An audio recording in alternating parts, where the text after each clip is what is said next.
does Texas develop better than everyone else? I think that's a conversation we need to have right now, Gerald. So I will let you take the floor with this one. Yeah, I mean, I was here in like front row for Texas is where 5 stars go to die, right? Like that was part of the conversation around Texas for years and years. And so now we're looking at Texas having back-to-back record years of combine attendees, multiple guys putting up ridiculous numbers, right? Golden putting up a massive number on the 40, Jade Barron putting up a massive number on the 40, right? Quinn Ewers looked really good throwing the ball in the drills, which again, he talked about having an injury. So I think at this point, I don't want to say he develops better than everybody else, right? Because like it seems like Georgia is still out there, right? Like Washington's putting a lot of guys out there. Not Washington used to. Oregon's putting a lot of good guys out there. But I think when it comes to sheer volume and being able to say we've got guys at every position that are going to the next level, right? We've got offensive linemen, defensive linemen, wide receivers, guys in the secondary. Linebackers will be next year, right? Because Anthony Hill will be there, right? Specialists, not quite this year, but again, next year we also have them in the league right now. So like as it stands, better than everybody on like a one-to-one basis, maybe not, but when it looks to across the breadth of the position groups, right? Texas had a representative at literally every position group outside of linebacker this year. And that to me tells a story of a place where regardless of your position, you are going to get that level of development. Yeah, 100%. That was something that other fan bases could hit us at, you know. You have 10 5-stars, but guess what? None of them became first-round picks. So does that really mean anything? Because, guys, in recruiting, 5-stars are supposed to be first-round picks. That's how they do recruiting. So if you're a 5-star, it should be a first-round pick. 4 stars, like second, third-round pick. And Texas wasn't doing that. 5-stars at Texas would come, and they'd become second or third-round picks. 4 stars would be fifth or sixth-round picks. 3 stars would be undrafted. That isn't the case now. Now you're having 3 stars getting drafted in second, third, fourth round. You're having 5 stars getting developed and being first round picks. You're having someone like Matthew Golden, who honestly, if he stayed at Houston, probably would have been like a 5th or 6th round pick, comes in. And I said in the offseason, everyone was underestimating him. I loved him. I thought, you know, possibility of maybe a 2nd round pick. I didn't think he'd be a first round pick. And guess what? He's going to be a first round pick. There's a better chance he's the number 1 wide receiver taken off the board now than he not being a first round pick, which is just crazy to see. He really came on late. And it's just crazy. And then Jade Barron just blew me away with the speed. Like I wasn't expecting 4.39. Like I was expecting probably mid 4s for him. So that which would have been a good number. A 4.5 would have been a great number. Yeah, if you got a 4.5, he still would have been a first-round pick. Now we're talking about a guy that, like, he could be a top 10 pick. Legitimately, if someone fell in love with him, this guy could be the top 10 pick, which is crazy to say, but he definitely could be. So it's really awesome to see that. And then like you hit on, Gerald, we have 14 invites this year. I believe that was either tied with Ohio State or it was number 2. Last year, we were number 2 behind Michigan. Michigan was number 1. So back-to-back years, we're either number 2 or tied for number 1. That's really good. That's 25 guys in 2 years, which is a crazy number. And I think there's a real chance, guys, like the 15 players is the most ever drafted by a team in one draft. That was Georgia in 2022. I think Texas could tie that record. I really believe that because all it really takes is someone like a Hayden Connor or David Bender or someone like that getting drafted.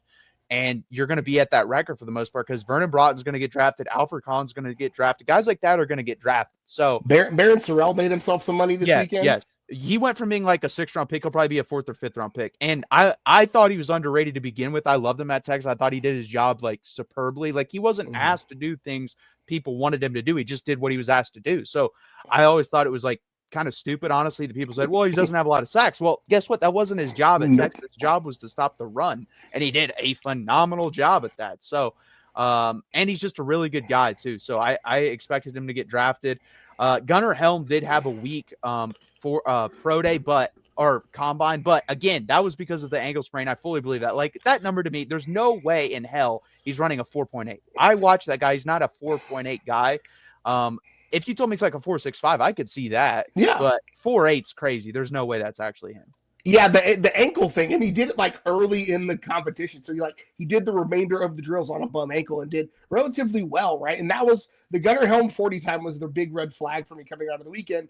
And then we saw the reports of the ankle injury. That makes sense. So like he's going to need a strong pro day. He's going to need to perform well there if the ankle is even remotely healed up before then. But that's like the one. And again, Garner Helm, a 3-star kid who we were surprised that he did not really have the numbers that we thought he was going to be. And so again, he's got an opportunity to build that up.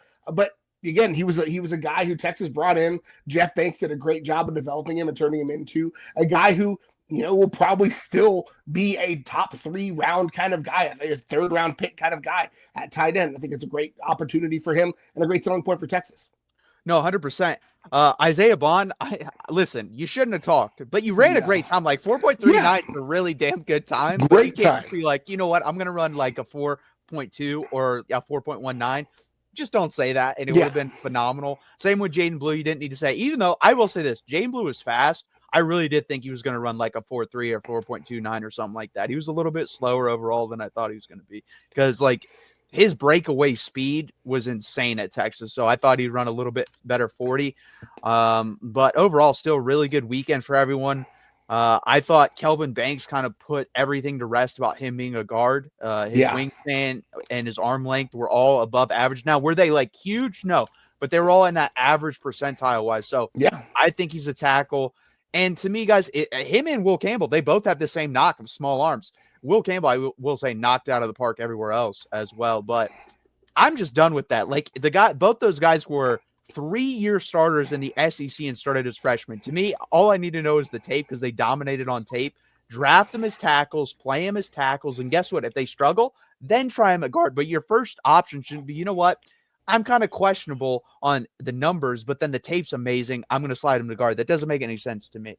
The one thing, like the feather in his cap, is Kelvin Banks, 2nd week as a starter, 2nd week on freaking campus, went up against not one but 2 first-round edge rushers and didn't give up a single sack as a true freaking freshman, right? Dallas Turner, Will Anderson, shut them the heck down, right? That's all you need to tell me. But one of my best friends is an NFL writer for Sharp, and that was the big knock on Banks was, what is he going to measure? What is he going to measure? He measured fine. Like, was it out of the park? Is he one of these massive freaks of nature? No, but like he's fine, right? And he's done everything. He hits the numbers. He played really, really well. Again, 3-year starter in the SEC, lined up against some of the best edge rushers you're going to see, right? Guys that you're going to see on Saturdays or Sundays in the NFL. So like it doesn't make, and the knocks just start to become knocks for the sake of it at this point. Yeah, and it's funny because he went up against Trevor Gooseby is back and went up against Shamar Stewart, who's probably going to be a first-round pick, did pretty well. I would assume Kelvin Banks would have done pretty well. And so that's what's so interesting about the NFL draft, because Shamar Stewart's going to get drafted just purely based off of numbers and skill testing, whereas Kelvin Banks is going to probably fall a little bit more than he should because of that, but his tape is excellent. So it's always interesting with the NFL what teams value what. I don't think he gets outside of the top 15. I think he ends up with the Dolphins, honestly, from everything I've seen. But for me, for this question, I think Texas is in. I'm not willing to say they're number 1 with development right now, but they're in tier 1. That's for sure. There's no doubt about that. To me, it's Ohio State, it's Georgia, and it's Texas. And then I think, honestly, Michigan develops very well, too, for the players they get. So they're probably in tier 1. I think those are my 4 tier 1s. If you want to argue Alabama, you can argue Alabama still.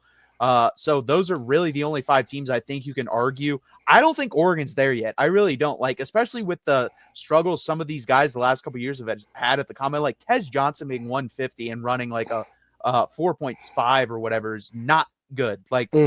That's not good at all. Not great. No. And they haven't had a first-round wide receiver, I think, since Ahmad Rashad, if you remember that name. Wow. It was like 1970 something. So honestly, that's still something they're kind of missing to me. Like, they have the talent, but it's not being developed as well as people think it is. So they're still in tier 2 for me. So, but Texas, in my opinion, is in tier 1. I think that's fair. And I mean, again, 14 guys across every spot against every level on both sides of the ball. Like, from a sheer volume standpoint, nobody's doing it better. No, and if we get 3 first-round picks, it'll be the first time since 1980. So 45 years with 3 first-round picks. That's crazy. So Steve Sarkisian, the staff, killing it. Hopefully the guys that have come in will continue this trend of killing it and developing these players. Because guess what? The talent's going to come into Texas. It always has. It always will. It's about the development, and they're killing it right now developmental-wise.